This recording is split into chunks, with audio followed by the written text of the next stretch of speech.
Здравствуйте. Я думаю, что те, кто знаком с моими книгами, помнят, что первый раз была написана книга с названием «Берлин» еще в 2007 году. Но это был достаточно широкий обзор, который начинался не в апреле, не с Берлинской операции, а с боев февраля-марта. И я как бы показывал, как шли к Берлину, то есть через и Восточно-Померанскую операцию, и бои за Данциг. Я объяснял, почему и как штурм Берлина после захвата тех самых плацдармов на Одере еще в последний день января 1945 года, почему он начался только в апреле. Сегодня же я представляю книгу, в которой разбираются именно в таком большом формате. Это с множеством иллюстраций, фотографий, там больше 200 фотографий. Разбираются именно уличные бои. Уличных боев я, конечно же, касался, но касался не во всех подробностях. И несколько слов о том, что появилось нового, почему это важно, почему я считаю, что это достойно того, чтобы отразить это именно в формате новой книги. Ну, во-первых, реки и каналы на пути к успеху. То есть, вообще говоря, бои за Берлин, они разворачивались в условиях, когда практически всем советским частям, которые участвовали в боях за город, приходилось форсировать водные преграды. Некоторым приходилось этот маневр осуществлять по 2 раза. Бывали даже ситуации, форсировали, дальше не продвинулись, вернулись обратно и продолжили движение на другом направлении, и там снова пытаются форсировать. И такой предельный вариант – это как раз-таки добившаяся наибольшего успеха 3-я ударная армия, которая форсировала реки и каналы в итоге 3 раза. И форсирование водных преград в условиях города – это очень сложная задача. И вот на фотографии представлен участок, который находится далеко не в центре. Ну, собственно, это и видно, что это такая окраина, заводская окраина, но здесь тоже канал был одет камнем, его форсирование, причем при невзорванном мосту, было сопряжено с немалыми трудностями. Это как раз наступление армии Чуйкова, которая двигалась к центру Берлина с юга. И вот эти вот все эпизоды с форсированием рек и каналов я описываю, поскольку там были и успехи, и неудачи. То есть самый большой успех, я о нем говорил в самом начале, то есть еще в 2007 году, когда форсировали в районе Трептов-парка Шпрее и сразу ворвались во фланг и тыл одного из участков обороны Берлина. Но это был далеко и не единственный эпизод, но, пожалуй, самый успешный.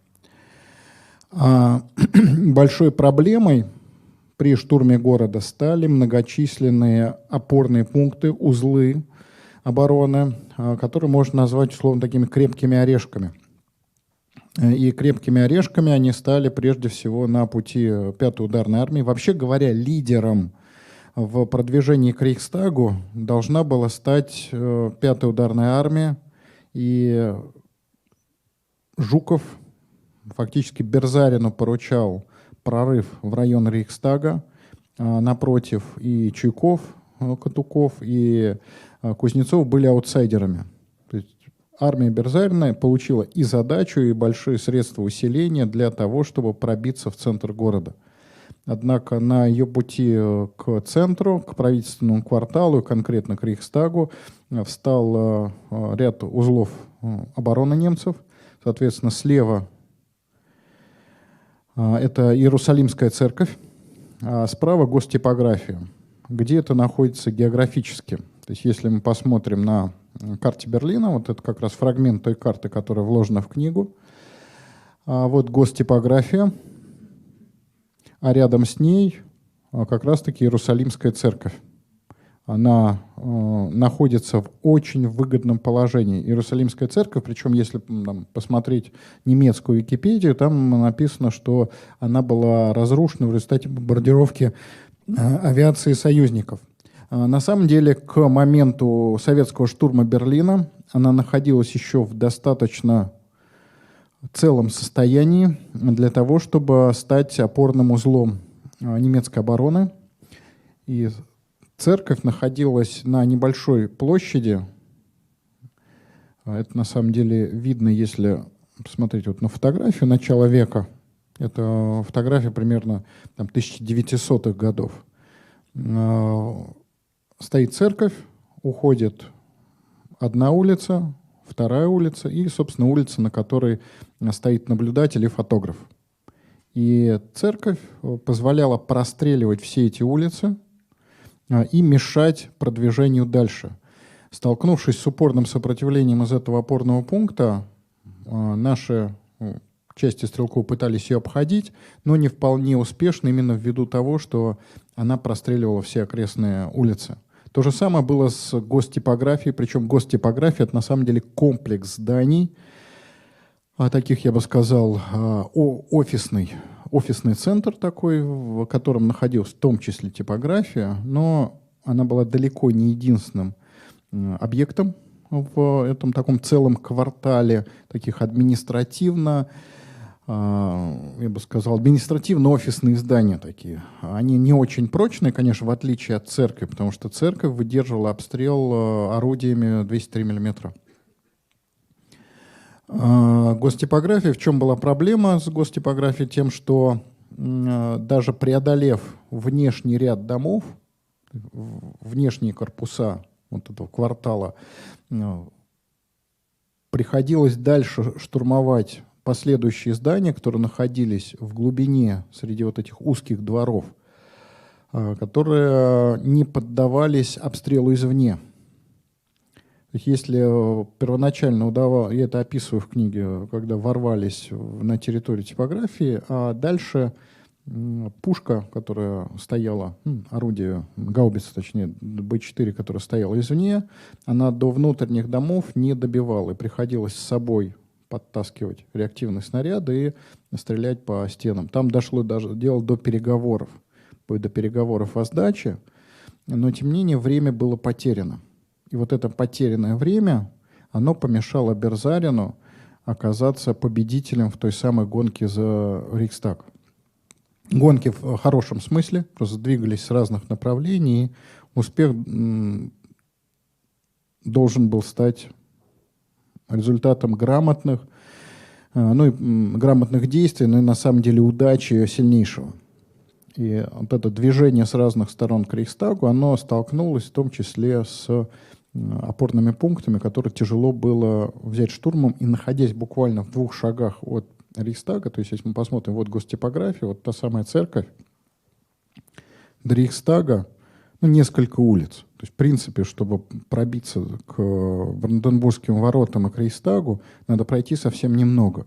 Но вот этот последний бросок у армии Берзарина не получился, потому что штурм и церкви, и комплекса вот этих офисных зданий гостипографии, он затянулся. Попытались, конечно же, обходить этот квартал, попытались обходить в том числе через остров. То есть вот образуют Шпрее, остров. Кто был в Берлине, себе достаточно хорошо это представляет. Там, конечно, все здорово изменилось в плане общей обстановки и зданий. То есть этой Иерусалимской церкви больше нет, гостипографии тоже нет. Там в этом районе находится издательство «Олег Шпрингер». Была там еще одна церковь. Эта церковь называется Петри-Кирхе. Она тоже отсутствует сейчас на карте Берлина. Она оказалась в Восточном Берлине, но и в силу отношения к религии достаточно такого, я бы сказал, не богоборческого на самом деле, а равнодушного. Восстанавливать ее никто не стал. А что с ней случилось? Вот Петри-Кирхе — это пример здания, с которым справились теми средствами, которые были у Красной Армии в 1945 году, а именно артиллерии особой мощности. То есть для того, чтобы сбить выбить из этого опорного пункта немцев. Ну, естественно, их называли эсэсовцами. Кто там был, на самом деле, сказать затруднительно. Скорее, все же смесь разных подразделений. Вполне возможно, что и СС в том числе, потому что это была сфера ответственности как раз Нордланда. Там могли быть фолькштурмисты, подпертые эсэсовцами. Так вот, эту церковь просто расстреляли из орудия особой мощности, 305 миллиметров. Видны, очень четко видны попадания на послевоенном снимке. Ну, что это снимок послевоенный, опять же, обратите внимание на верхнюю часть колокольни. Скорее всего, здание горело, и остался только каркас крыши. В результате, расстреляв эту церковь из орудия особой мощности, по острову продвинулись дальше, к дворцу. Ну и на самом деле от дворца тоже, казалось бы, до Рейхстага рукой подать, но снова надо форсировать водную преграду. То есть самой большой проблемой было то, что каждый раз требовалось форсировать какую-то водную преграду. Расстреляли церковь, продвинулись дальше, и снова надо двигаться по Унтер-дер-Линден. Да, вроде бы недалеко до Бранденбургских ворот. Вот он, заветный Рейхстаг. Но снова надо пересекать реку, пересекать под огнем, и это стало уже задачей, ну не то чтобы нерешаемой, но во всяком случае запоздали войска 5-й ударной армии к тому, чтобы оказаться у стен Рейхстага раньше, чем люди Кузнецова. Вот эти опорные пункты, они стали на самом деле самой большой проблемой, и не всегда штурмовые группы решали задачу, то есть штурмовые группы атаковали Иерусалимскую церковь при поддержке танков, но танки подбивались, саперы расстреливались немецкими снайперами. Одним словом, не всегда само использование штурмовых групп приносит успех. Это шел бой несколько дней за район церкви и гостипографии, как я уже сказал, с переговорами. И единственное, что не использовали артиллерию особой мощности. То есть, может быть, с артиллерией особой мощности дело бы пошло веселее.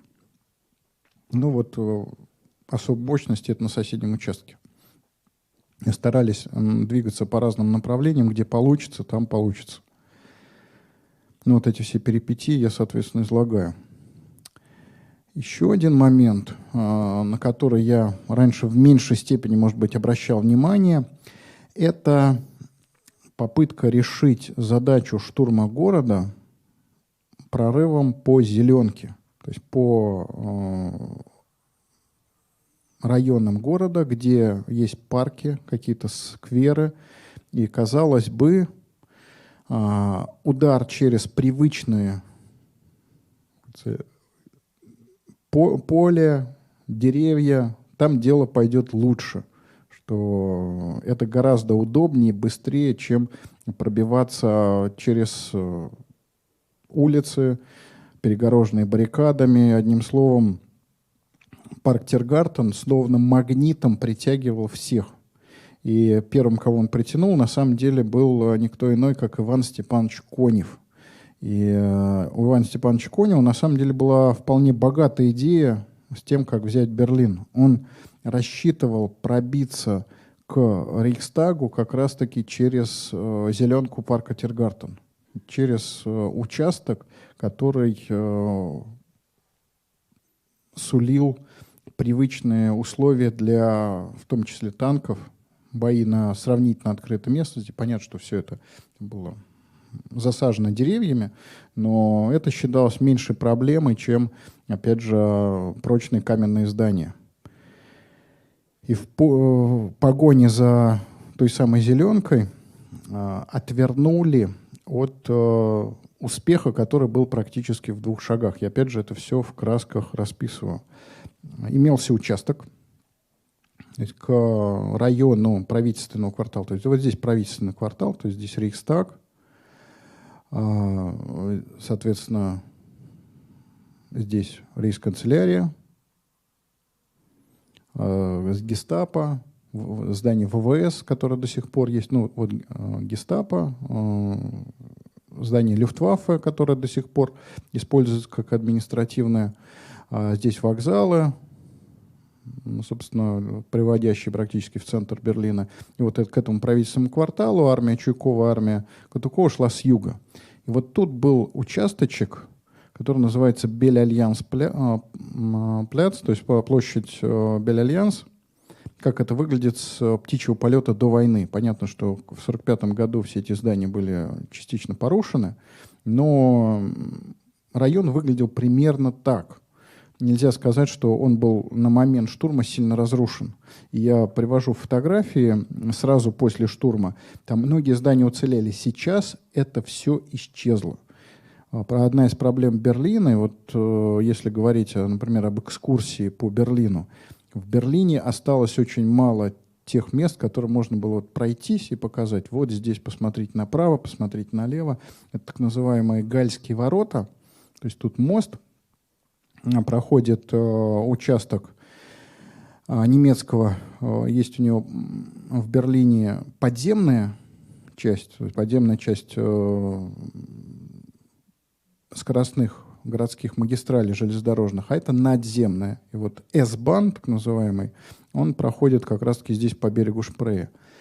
Вышли к этой площади Бель-Альянс-Плац, к мосту у Гальских ворот, но сходу штурм не получился.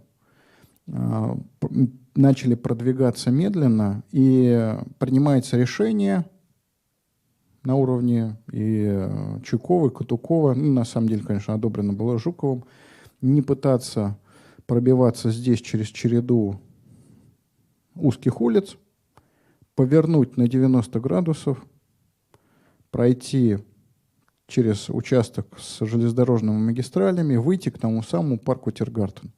Все, повернули, ударили в направлении Тиргартена, раз, все, и мы в Дамках. Перед нами Рейхстаг. А вот этот план-то как раз не очень получился. И получилась парадоксальная ситуация, когда 11-й гвардейский танковый корпус, я это все, опять же, это все описываю со ссылками на фонд, опись, дело. Я думаю, что Бабаджанян потом, Амазас Хачатурович, командир корпуса, когда он ходил в районе рейхсканцелярии, я думаю, что он проклинал тот день, когда его вывели из боя, потому что ситуация была практически очень драматичная такая, что называется, даже на уровне кинематографа, когда бригада его корпуса двигаются мимо Ангальского вокзала, в принципе, уже к рейхсканцелярии они стоят, они могут стрелять, в принципе, в район рейхсканцелярии. Там уже в подвале сидит Гитлер, уже вот-вот-вот, уже все. Тут он получает приказ развернуться, вернуться к переправе, и вот эту через череду железнодорожных путей двух вокзалов, тут на самом деле еще товарные станции этих двух вокзалов, пробиваться, опять же, через череду улиц сюда, в район южнее Тиргартена, и бить на Рейхстаг. Если, опять, это, конечно, уже предположительный характер имеет, но, в принципе, продолжение наступления в районе Ангальского вокзала, наоборот, перенос акцента удара сюда, мог сократить штурм Берлина где-нибудь на сутки, так точно. Но заранее не знали, где Гитлер. Понятно, что он, конечно, мог и не отсиживаться до конца в рейхсканцелярии, но, как мы знаем, в реальной жизни он отсиживался. И решение было принято, когда советские войска уже там с разных сторон стали выходить к рейхсканцелярии.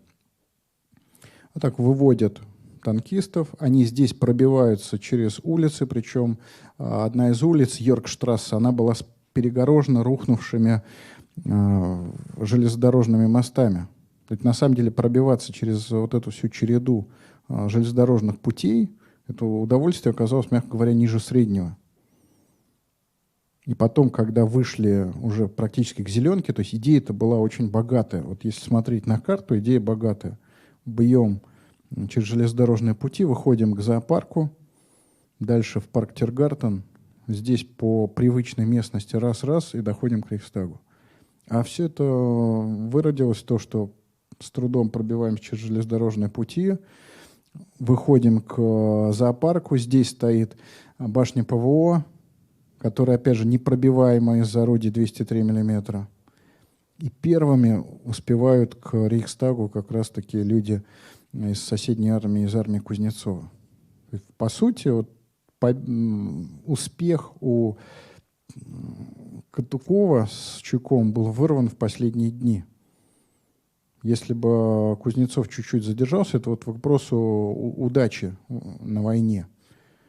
Очень удачно сработал именно Кузнецов в целом, ну и на самом деле тактические командиры. И они сумели, даже находясь в изначально не особо благоприятной ситуации, когда надо пробиваться с 3 форсированиями, обогнать тех, кому надо было форсировать 1 раз.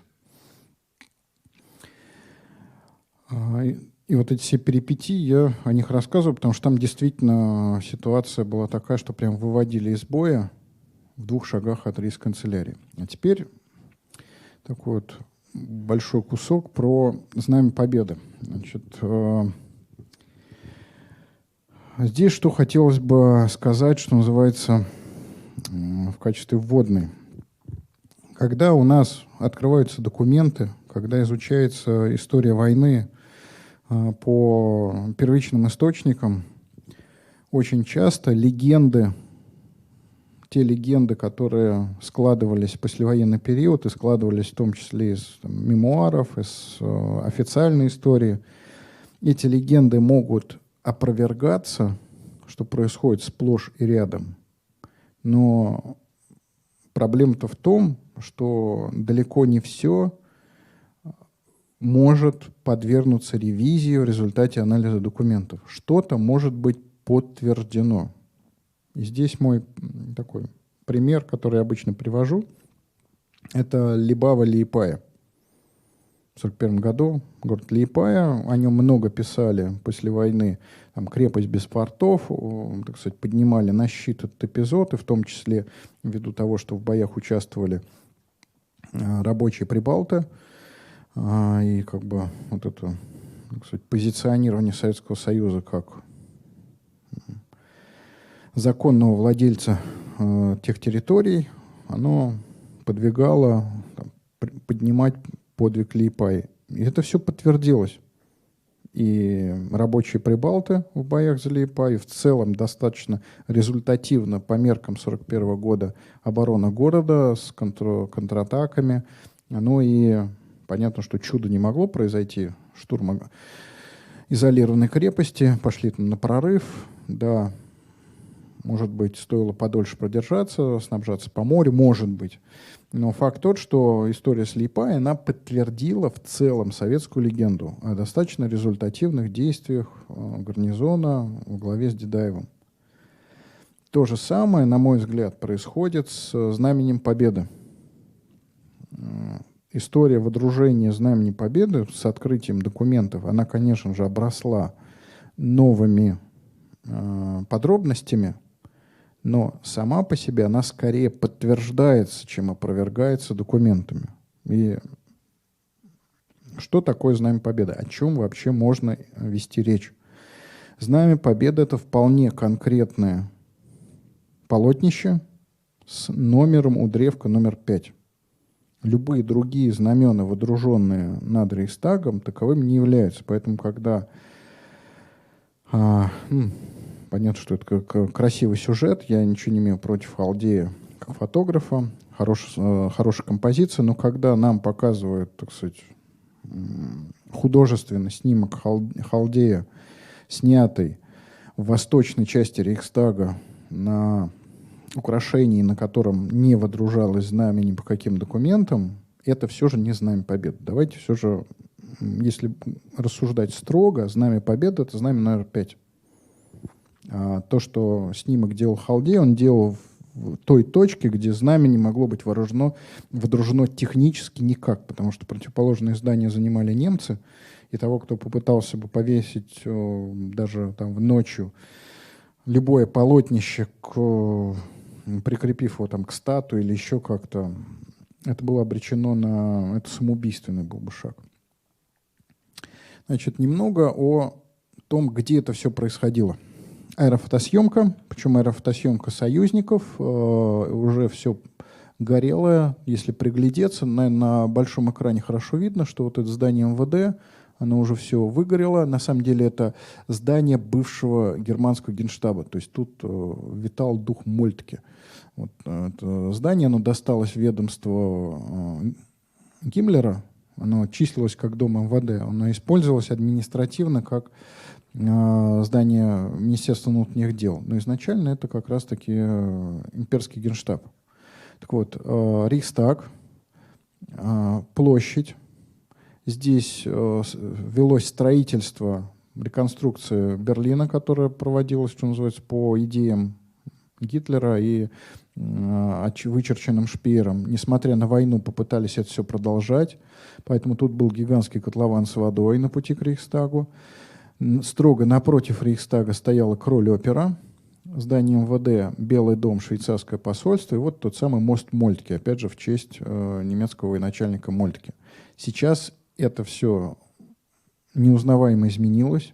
Ни здание, дом Гиммлера, генштаба, правильнее было называть, конечно, дом Мольтке, его не существует. Точно так же не существует вот этого дипломатического квартала, который был здесь в излучине Шпрее. И вот на этом пространстве развернулись события, которые привели к выдружению того самого знамени номер 5 на Рейхстаге. Значит, как это все происходило, почему я считаю, что официальная версия, она адекватна и в большей степени отражает, чем многочисленные альтернативы. Ну вот с другого ракурса, это уже после боев, как это выглядело не сверху, не строго сверху, а такой панорамный снимок с птичьего полета. Ну, видно, что снимали с кукурузника, тут растяжки какие-то, крыло. Вот мост Мольтке. Вот это дипломатический квартал, ближайшее здание к мосту как раз швейцарское посольство, вот эти развалины генштаба, дома Гиммлера, вот эти здания тоже сейчас нет. Сейчас тут такое открытое пространство и вдали переделанный Рейхстаг. Снова как бы спускаемся ближе к земле. Это вот уже снимок начала века, то есть как это все выглядело тогда, в начале века. Мост, кстати, единственное, что тут не изменилось, это мост. Мост стоит на месте. Как говорится, сам лично проверял, все стоит на месте. Он никуда не делся, хотя он взрывался. То есть он был частично подорван. Вот так это все выглядело. Это снимок сразу после штурма. Мост уже восстанавливается. Ну, он сейчас был благополучно восстановлен. Но реально после того, как советские штурмовые группы, как раз-таки 150-й дивизии, батальон Неустроева, проскочил по мосту. Уже после того, как был образован плацдарм, был подрыв произведен. Из-за этого подрыва мост был поврежден и не допускал пропуска тяжелой техники. То есть максимум, что туда могло проехать, это танк Т-34. Тяжелое орудие было подтащить крайне проблематично. И вообще мост простреливался со всех сторон. То есть если мы на самом деле, опять же, посмотрим на вот эту обстановку сверху, то немцы контролировали и вот этот квартал, и дипломатический квартал, и вот эти здания. Поэтому мост со всех сторон простреливался. То есть советские части, которые вышли в этот район, они держали только набережную. Реально мост находился под обстрелом со всех сторон. И он был как на ладони. Поэтому через него проскакивать было, это, как говорится, игра со смертью. И к тому же он был частично взорван. Ну и теперь, что называется, что говорят документы. Как обычно, с долей иронии я говорю, что поспешили с донесением. То есть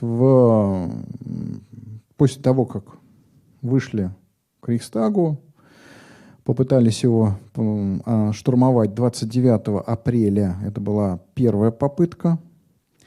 30-го вторая. И вот в 14:25, как доносили частями 79-го стрелкового корпуса, занят район Рейхстага. Над зданием Рейхстага поднят флаг Советского Союза. Это документы из фонда 3-й ударной армии. Докладывал это все человек достаточно драматичной судьбы, генерал-майор Букштанович, начальник штаба. Но это было донесение ложное. Район Рейхстага никто не занимал, и над зданием ничего не развивалось. Это, как обычно, поторопились с донесением. Вот в кожаном пальто это как раз Кузнецов, командующий Третьей ударной армией. Реальная же картина была такова, что штурм начался, но на самом деле захвата... Это все, кстати, документы с памяти народа. Они все выложены, и очень большой объем документов тех соединений, которые штурмовали Рейхстаг, они присутствуют на памяти народа. Можно это все... И я думаю, что история штурма Берлина еще будет исследоваться, разбираться. Но в данном случае вот эта фотография, которая показывает претендентов на водружение знамени. Лейтенант Кашкарбаев, разведчик Булатов подползли к центральной части здания и на лестнице главного входа поставили красный флаг. Красный флаг был, разумеется, никаким не знаменем номер 5. Это был очередной штурмовой флажок, которого было у всех вполне достаточно. То есть он просто отмечал здание. Это не знамя победы еще. Поэтому я, честно говоря, с большой грустью смотрел недавно на конференции, буквально на прошлой неделе проводилась конференция в Музее Победы. И там есть композиция штурма Рейхстага. И там в этой композиции, на самом деле она со стороны смотрится очень своеобразно. Там на уже расписанной надписями Рейхстаг бегут бойцы с автоматами. То есть такой, как говорится, десант попаданцев из прошлого. Или Рейхстаг приехал с будущего. Там очень деликатно все сделано. Там боец несет древко, а знамя у него, засунуто под ватник. То есть так вот очень осторожно подано, что есть номер на этом знамени, нету номера, так остается за кадром. Понятно, что людей, которые не особо в теме всей этой истории, это может впечатлить. Но реально я считаю, что композиция должна расцениваться как абстрактная. И эти люди, при всем к ним, опять же, уважении, они подняли только штурмовой флажок на лестнице. Более того, в Рейхстаг сам ворвалась буквально горстка бойцов. Это прямым текстом написано в документах, что ворвались только горстка бойцов. В журнале боевых действий Первого Белорусского фронта, на самом деле, это запись не за 30 апреля, это журнал писал все же по итогам задним числом. То есть запись за 30 апреля, но там идут отсылки к более поздним событиям. И как раз-таки в журнале боевых действий потом написали более внятную версию о том, что действительно, да, присутствовал разведчик лейтенант Кашкарбаев, разведчик рядовой Булатов. Удусили знамя у входа в Рейхстаг, только у входа. Дальше никто не пошел. И проблема была в том, что на момент донесения наверх здание Рейхстага контролировалось, именно что контролировалось, и оно контролировалось немцами.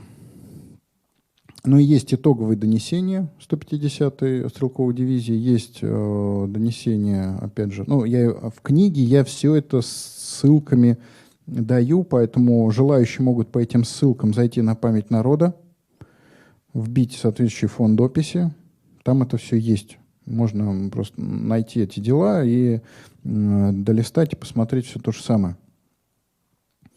И в итоговых сводках это тоже все прямым текстом говорится.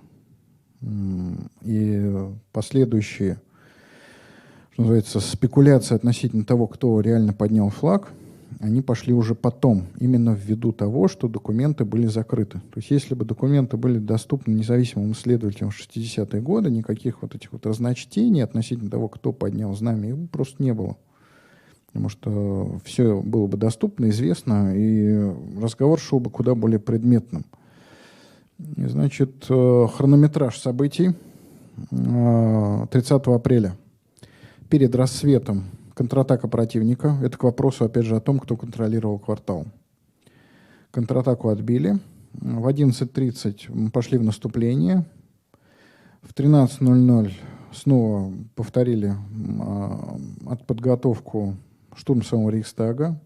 отдельные подразделения, это опять же это практическая цитата, отдельные подразделения ворвались в здание Рейхстага, то есть на самом деле используется правильное слово горстка бойцов, о каком-то контроле здания, в котором сидели только в подвале 1000 немцев, не могло быть и речи. И только в 18:00 для обстрела Рейхстага были использованы реактивные снаряды М-31, что позволило ворваться в Рейхстаг крупными силами. С 21:30 30 апреля до 2 часов ночи 1 мая в этот временной интервал произошло водружение знамени номер 5. Все, что было до этого, до наступления темноты, это проходит по разряду фантастики. И это тоже все описывается в документах. Был фактически кризис штурма Рейхстага, что красный флаг продолжал развиваться на лестнице главного входа. Потом вы пытались, видите, править. Я вот специально вам в факсимиле, не на лестнице, на первом этаже. Ну, вот пошли уже такие по итогам боев попытки показаться лучше, чем были на самом деле. Хотя, понятно, что это жизнь, это война, бывает всякое.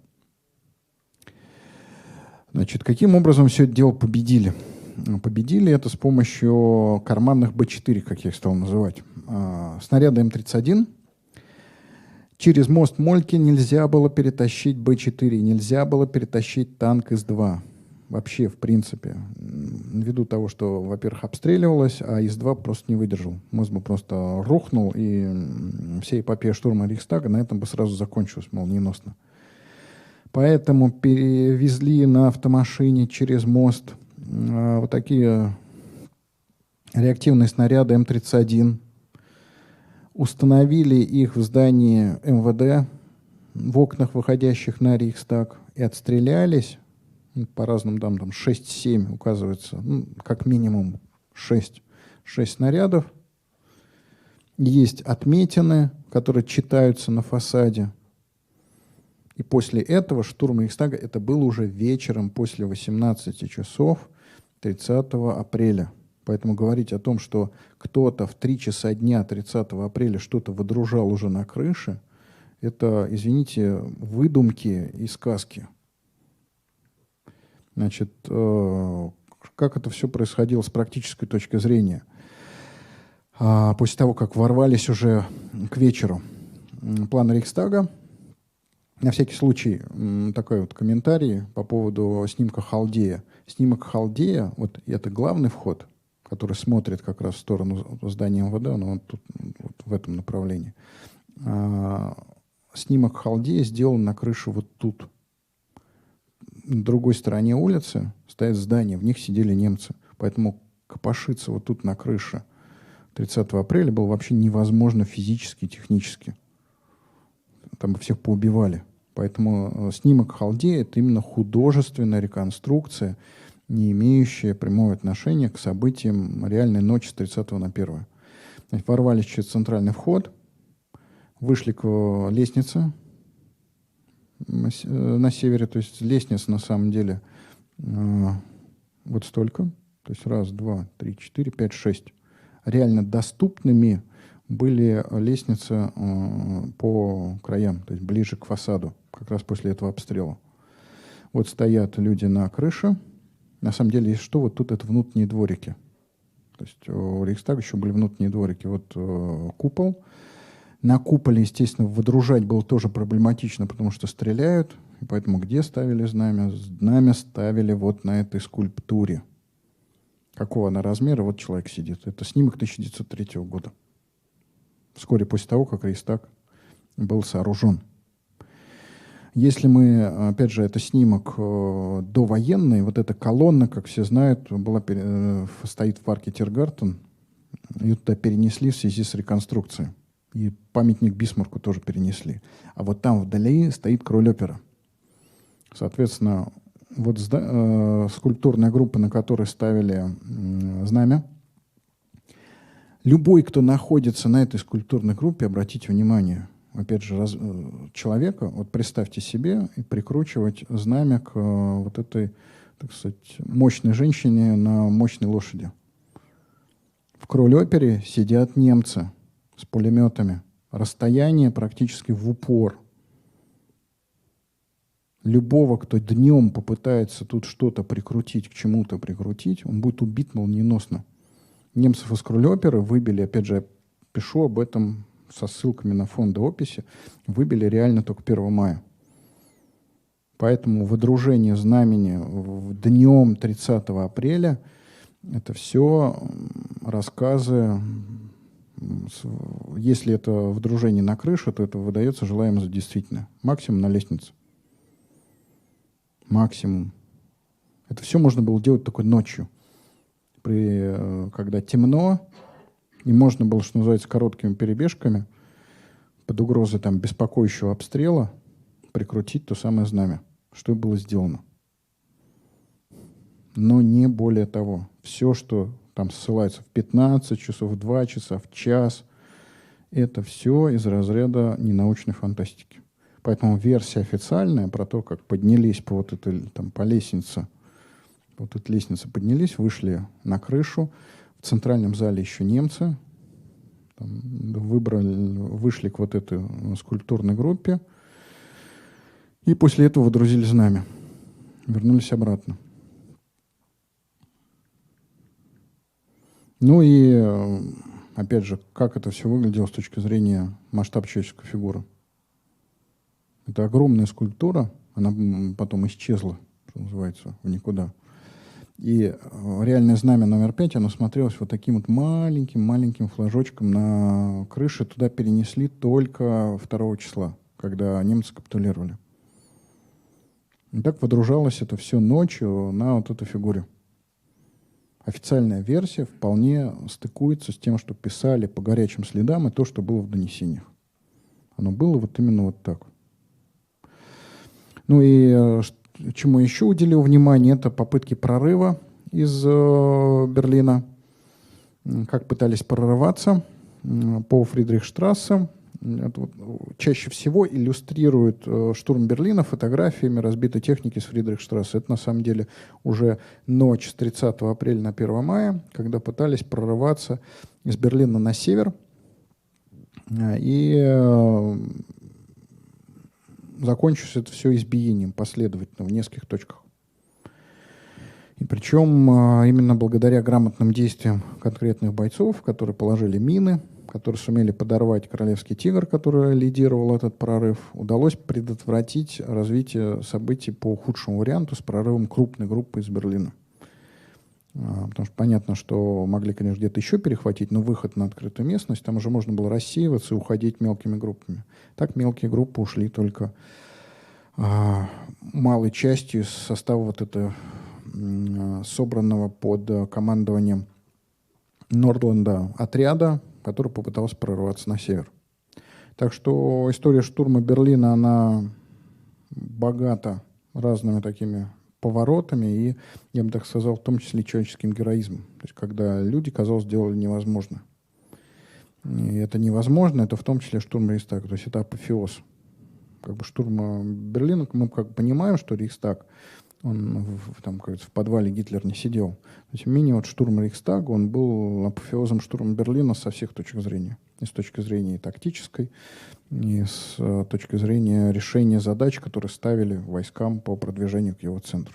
И официальную версию, да, давайте все же официальную в данном случае считать пока подтвержденной. Пока не нашлись, может быть, еще что-то, но пока нет оснований считать, что официальная версия, она неправильная. Она как раз вполне правильная. Детали уточняются, да, все так, но прецедентов на водружение знамени пока приходится отсечь. То есть всех тех, кто утверждал, что там раньше, люди трудной судьбы, к сожалению, ну, не знаю, к сожалению, к счастью, просто констатируем факт. Это все нет. Оно было скорее так, как описывали, там, что называется, в юбилейной книге «Последний штурм». Ну, примерно так, с опусканием самых жестких подробностей про то, что все лежали к 6 часам перед Рейхстагом и думали, ворвемся, не ворвемся, а наверх уже доложили, что все ворвались и подняли на крышу. Так что такая вот история. И чем больше документов вводится в оборот, тем она становится ярче, на мой взгляд. Поэтому История продолжается. Изучение истории Великой Отечественной войны продолжается. Я думаю, что очень многие эпизоды войны еще могут быть, ну не то, что прям пересмотрены радикально, но какие-то повороты событий, они наверняка еще будут вскрываться по самым разным эпизодам войны. Вот то, что я хотел сказать, что я как бы сказал нового, опять же, с опорой на документов, что я смог сказать нового в книге. Но, разумеется, там и много других подробностей, касающихся и форсирования водных преград, и штурма тех же флагтурмов. Больше, например, уделено внимание штурму Фридрихсхайн, то есть района на севере, потому что там резервы вбрасывались в том числе и туда. Вот так. Спасибо за внимание. Пожалуйста, вопрос.